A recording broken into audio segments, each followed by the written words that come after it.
নমস্কাৰ মই আপিল ৰহমানৰ স্বাগত জনাইছো এই ইউটিউব চেনেললৈ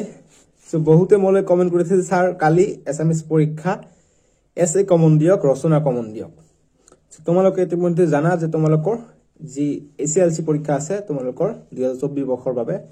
কালি অৰ্থাৎ 23 ফেব্ৰুৱাৰী সো ৰচনা এটা আহিব 8 নম্বৰ থাকিব একেবাৰে সহজ ৰচনা বিলাক কিয়নো তাতে কেনেকৈ ৰচনা লিখিব লাগে সেইখিনি লিখা থাকে যেনেকৈ আৰম্ভণি ইয়াৰ উপকাৰিতা অপকাৰিতা অবদান আৰু শেষ ধুনিয়াকে স্টেপ বিলাক তাতে কোশ্চেন পেপাৰত দিয়া থাকে জাস্ট সেইবিলাক চাই চাই তোমালোকে লিখিব লাগে ঠিক আছে যদি ধৰি লও যে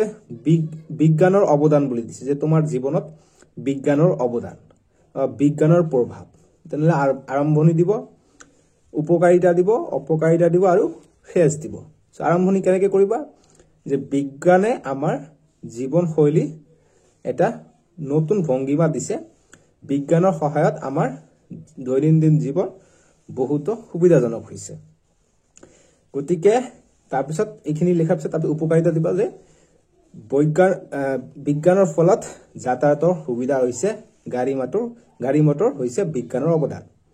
টেলিভিছন হৈছে বিজ্ঞানৰ অৱদান গতিকে যদি দূৰদৰ্শন থাকে ৰচনা দূৰদৰ্শনৰ ওপৰত আহে গতিকে তোমালোকে দূৰদৰ্শনটো তোমালোকে বিজ্ঞানত এড কৰিব পাৰিবা যে দূৰদৰ্শন হৈছে বিজ্ঞানৰ এক অৱদান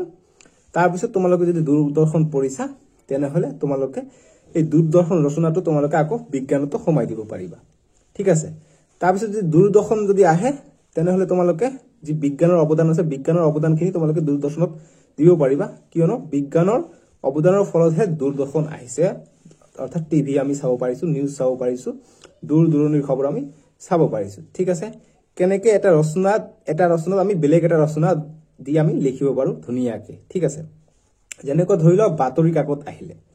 সো বাতৰি কাকত আহিলে কি সেম ধৰণৰ কথা যে খা খবৰ আমি পাও দেশত কি চলি আছে কি চলা নাই আমি সেইবিলাক পাও নতুনকে কোনে ৰাষ্ট্ৰপতি হল কোন দেশত কি হালসলনি হল কত চুৰ ধৰা পৰিলে এইবিলাক কি আমি নিউজ পেপাৰৰ দ্বাৰাই পাম বাতৰি কাকতৰ দ্বাৰাই পাম ঠিক আছে কিন্তু কথা হল যে তোমাৰ প্ৰিয় সাহিত্যিক আৰু তোমাৰ প্ৰিয় গ্ৰন্থ এই দুটা বস্তু হৈছে ইম্পৰ্টেন্ট এই দুটাৰ ভিতৰত কিন্তু এটা থাকিব এইবাৰ তোমালোকৰ পৰীক্ষাত আৰু এটা থাকিব দূৰদৰ্শন তিনিটা থাকে আৰু এটা থাকিব পুথিভঁৰাল সো পুথিভঁৰাল আহিলে বহুত কি হৈ যায় কি লিখো পুথিভঁৰালৰ আৰম্ভণি থাকে অৱদান থাকে উপকাৰিতা অপকাৰিতা আৰু শেষ থাকে সো পুথিভঁৰাল কি পুথিভঁৰাল কিতাপ ৰখা হয় ঠিক আছে যে কিতাপ ৰখা হয় বাবে পুথিভঁৰাল আৰম্ভণি গল উপকাৰিতা পুথিভঁৰালৰ দ্বাৰা আমি জ্ঞান আহৰণ কৰিব পাৰো অপকাৰিতা হল পুথিভঁৰালত আমি জ্ঞান এটা বস্তু এটা বিচাৰিবলৈ বহুত সময় লাগে কিন্তু বিজ্ঞানৰ অৱদানে এইটো অসুবিধাক দূৰ কৰিছে এইটো উপকাৰিতা যাব বিজ্ঞানৰ অৱদানটো আকৌ উপকাৰিতা দিবা যে বিজ্ঞানৰ অৱদানৰ ফলত আজি পুথিভঁৰালত আমি নগৈ আমি মোবাইলতে বা ইন্টাৰনেটতে আমি পুথিভঁৰাল পাই যাওঁ ডিজিটেল পুথিভঁৰাল ডিজিটেল লাইব্ৰেৰী আজিকালি আহি গৈছে তো ডিজিটেল পুথিভঁৰাল আমি পাই গৈছো যাত আমি অতি সহজে বস্তুবিলাক লাভ কৰিব পাৰো কিতাপবিলাক এক্সেস কৰিব পাৰো কিতাপবিলাক পঢ়িব পাৰো বিনা পইচাতে ঠিক আছে বিনা মূল্যতে তাৰপিছত টাইম কম খৰচীয়া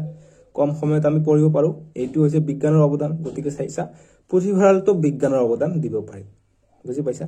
যদি তোমালোকৰ ক্ৰিয়েটিভিটি থাকে অৰ্থাৎ স্কিলৰ ওপৰত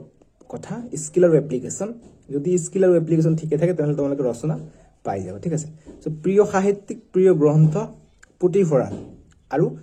বাতৰি কাকত এই কেইটা ইম্পৰ্টেন্ট তোমালোকে পঢ়িবা ঠিক আছে একেবাৰে ধুনিয়াকৈ মই বস্তুখিনি বুজাই দিছো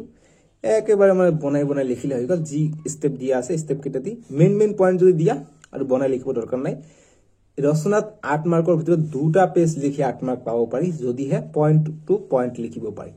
ঠিক আছে পয়েন্ট টু পয়েন্ট মানে যাতে বস্তুখিনি সাইন্টিফিক হয় তেতিয়াহলে তোমালোকে দুই পেজ লিখি 8 নম্বৰ পাই যাবা আৰু বাকি যদি পয়েন্ট টু পয়েন্ট না থাকে তেনেহলে তোমালোকে 10 পেজ লিখিলেও 8 নম্বৰ নপোৱা ঠিক আছে সো এক্সামিনাৰ যেতিয়া বহি চেক কৰিব ইমান সময় না থাকে সো গতিকে পয়েন্ট টু পয়েন্ট লিখিবা নাম্বাৰ বেছি পাই যাবা